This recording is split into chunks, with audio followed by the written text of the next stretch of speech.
much for watching my videos.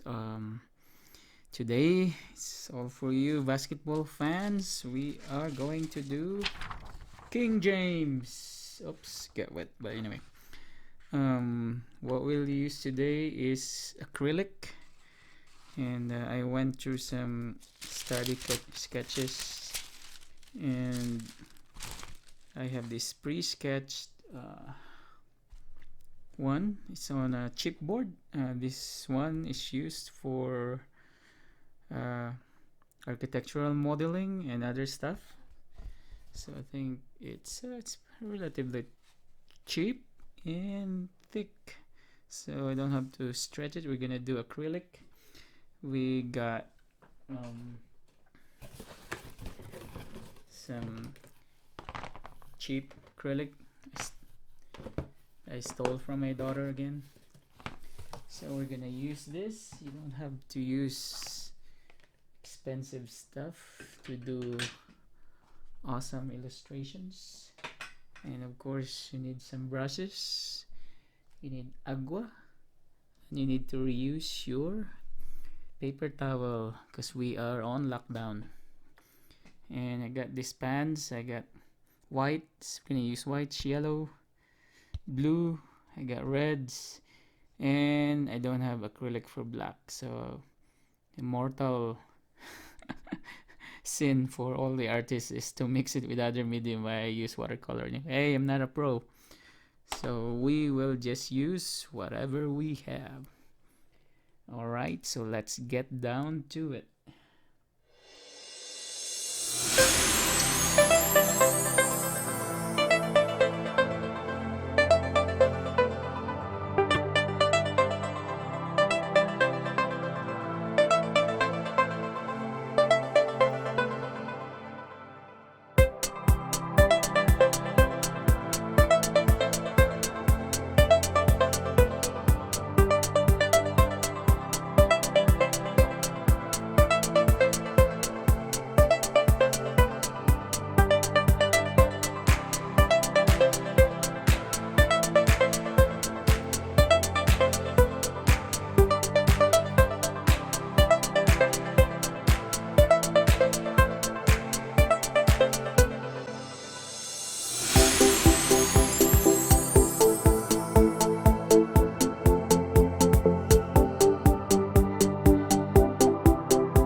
what do you think, folks? I think that's it. King James is in the house. Alright, so I hope you guys enjoy the video, and if you can please like and subscribe my channel, I would really appreciate it. Thank you. Stay healthy and be safe, and God bless you all.